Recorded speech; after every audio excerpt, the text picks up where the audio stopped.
Will Jammu and Kashmir statehood be restored? In this article, we will discuss various issues and challenges before principle of separation of power and federalism. Why news? Considering the significance of the principle of the separation of powers, the Supreme Court had recently sought a detailed response from the center on the issue of restoration of the statehood to Jammu and Kashmir. Separation of power के principle के significance को consider करते हुए recently Supreme Court of India ने central government से Jammu and Kashmir के statehood restoration से related response मांगा है। Failure to restore statehood to Jammu and Kashmir is affecting the rights of the citizens there. Jammu and Kashmir को स्टेटहुड गिवन नहीं किया गया है, इससे वहाँ के सिटीजन्स के जो राइट्स हैं वो अफेक्ट हो रहे हैं। It is also violating the essential feature of the federalism and thereby the basic structure of the constitution. Jammu and Kashmir को अभी स्टेटहुड गिवन नहीं किया गया है, ये फेडरलिज्म के एसेंशियल फीचर का वायलेशन है एंड कॉन्स्टिट्यूशन के बेसिक स्ट्रक्चर का वायलेशन है। Constitutional provisions to create a new state create करने के लिए कॉन्स्टिट्यूशन के अंदर क्या क्या प्रोविजंस किए गए हैं। There are 3 process enshrined in the constitution of India for creating state. State को क्रिएट करने के लिए कॉन्स्टिट्यूशन के अंदर 3 प्रोसेस एंश्राइंड किए गए हैं। Number 1 admission, number 2 establishment, number 3 formation. Admission of a new state into the territory of India. India के टेरिटरी में अगर न्यू स्टेट का एडमिशन करना होता है तो उसके लिए क्या प्रोसेस है। The entity should have its own organised political entity. Entity का अपना ऑर्गेनाइज्ड पॉलिटिकल एंटिटी होना चाहिए। अगर उसका पॉलिटिकल एंटिटी होगा तो उस केस में हम इसको एडमिट कर सकते हैं अपने इंडियन स्टेट के अंदर। Admission through acquisition shall be guided by international law.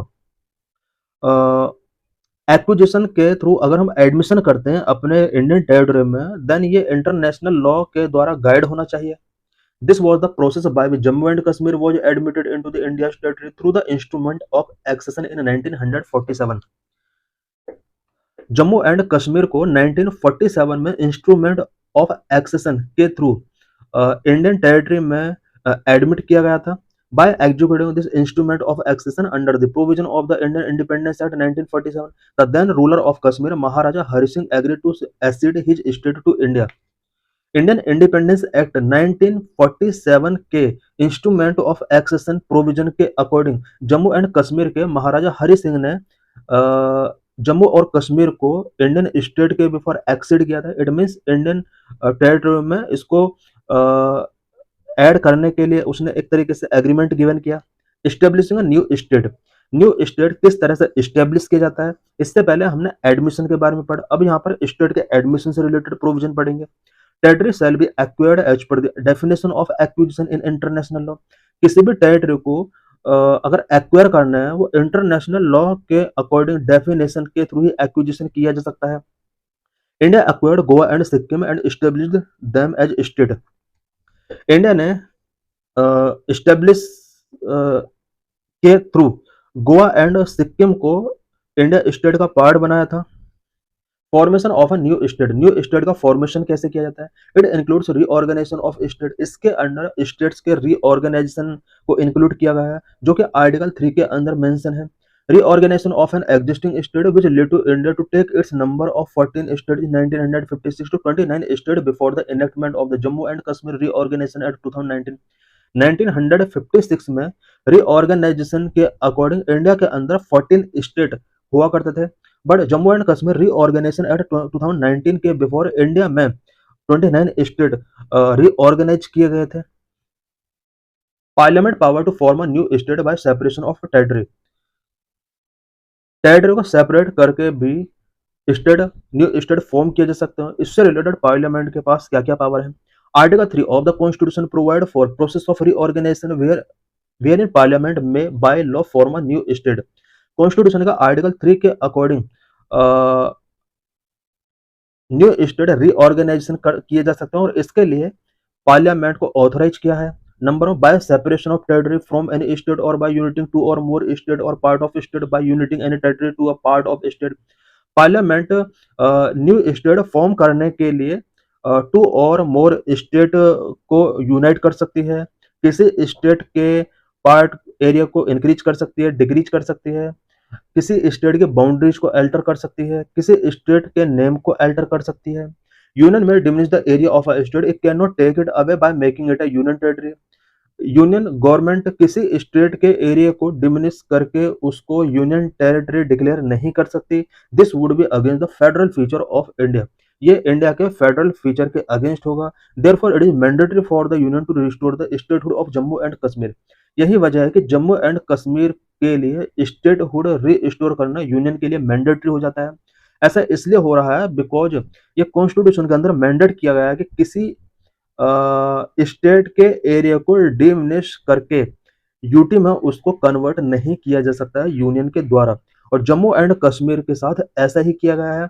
यही वजह है कि यूनियन गवर्नमेंट के ऊपर ये ऑब्लिगेशन है कि वो जम्मू एंड कश्मीर को स्टेटहुड गिवन करे। What about India's federal design, India के फेडरल डिजाइन से रिलेटेड हम यहाँ पर कुछ इंपॉर्टेंट पॉइंट्स डिस्कस करेंगे। Article Article 1, India has been made a union of states, which means that it is indivisible and that state have no right to secede. Constitution का article 1 के अंदर India को union of states designate किया गया है। इसका meaning ये हुआ है कि इंडिया इंडिविजुअल है एंड स्टेट्स के पास ये राइट नहीं है कि वो सिसीड कर सकें। The word India reflect a unitary federation while the word Bharat is a cultural connotation which signifies that India has a composite culture and that there is unity in diversity. Constitution के अंदर India and Bharat दोनों word का use किया गया है, जहां पर India unitary federation को रिफ्लेक्ट करता है, भारत कल्चरल कॉनोटेशन को रिफ्लेक्ट करता है। इट मींस इंडिया और भारत दोनों वर्ड इंडिया के composite culture and unity in diversity को रिफ्लेक्ट कर रहे हैं। Word federation is not used despite being a two tier system of governance. The word federation is not used but rather union is written expressly to ensure India's federal character and unitary spirit. Constitution के अंदर word two tier system of governance होने के बाद भी word federation को use नहीं किया है, इसकी जगह पर यूनियन वर्ड को एक्सप्रेसली तरीके से लिखा गया है सो दैट इंडिया का federal character and unitary spirit को इंश्योर किया जा सके। Express use of the word union makes the centre strong enough to protect the unity and integrity of the nation. The federal character is created to equitably distribute the resources, establish India as a welfare state. Union word को specially तरीके से use किया गया है, ये कहीं ना कहीं सेंटर को स्ट्रॉन्ग करने के लिए ऐसा यूज किया गया सो दैट इंडिया की यूनिटी एंड इंटीग्रिटी को सेंटर प्रोटेक्ट कर सके। फेडरल कैरेक्टर जो है हमारे इंडियन सिस्टम का वो इसलिए है ताकि रिसोर्स का इक्विटेबली डिस्ट्रीब्यूट किया जा सके एंड इंडिया को एक वेलफेयर स्टेट बनाया जा सके। This is the reason that India federal character has been included in the basic structure of constitution. यही वजह है कि इंडिया के फेडरल कैरेक्टर को कॉन्स्टिट्यूशन के बेसिक स्ट्रक्चर में इंक्लूड किया गया है। वह Rajya Sabha has been made a permanent house, Rajya Sabha को एक परमानेंट हाउस क्यों बनाया गया? Without a federal design India union would loss its existence. Federal design के विदाउट इंडियन यूनियन जो होगा उसका कोई एग्जिस्टेंस नहीं होगा। Hence the Rajya Sabha has been made a permanent house in the Article 83 which writes that it shall not be subject to dissolution. यही वजह है कि राज्यसभा को आर्टिकल 83 के अकॉर्डिंग परमानेंट हाउस बनाया गया, जिसके अंदर ये लिखा हुआ है कि इसका कॉन्स्टिट्यूशन के अंदर ये लिखा हुआ है कि यह डेजोल्यूशन का सब्जेक्ट नहीं होगा। The states representation must always be at the union level to maintain and sustain India's unitary federation. Union level पर स्टेट्स का रिप्रेजेंटेशन इसलिए होना चाहिए so that India unitary federation को मेंटेन किया जा सके, सस्टेन किया जा सके। यूनियन लेवल पर स्टेट्स का रिप्रेजेंटेशन राज्यसभा के अंदर होता है। Thus, it is imperative that the statehood Jammu and Kashmir be restored to protect the sanctity of the federation.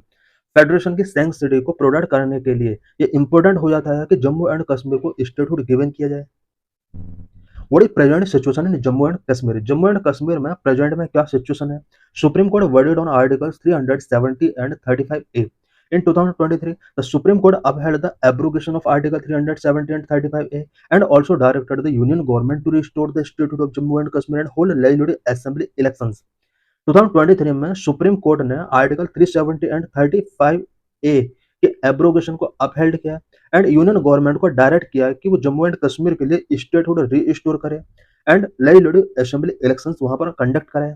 Elections to assembly, elections for the 90-member assembly were held in 2024 but till now government has not restored the statehood as ordered by the court। 2024 में 90 member assembly के लिए elections कराए गए थे, but government ने अभी तक statehood Jammu and Kashmir को गिवन नहीं किया गया है कोर्ट के डायरेक्शन के बाद भी। Effect of restoration of statehood, अगर जम्मू एंड कश्मीर को स्टेटहुड रीस्टोर कर दिया जाता है देन उसके क्या क्या इफेक्ट होंगे। Restoration of the statehood would empower the elected government in Jammu and Kashmir and lieutenant governor power would be curtail affecting the present position of the union over the UT of Jammu and Kashmir. अगर Jammu and Kashmir को statehood restore कर दिया जाता है then elected government of Jammu and Kashmir, it mean Jammu और कश्मीर की जो elected government है उसको ज्यादा पावर मिल जाएगी, जबकि लेफ्टिनेंट गवर्नर की पावर यहाँ पर कर्टेल हो जाएगी।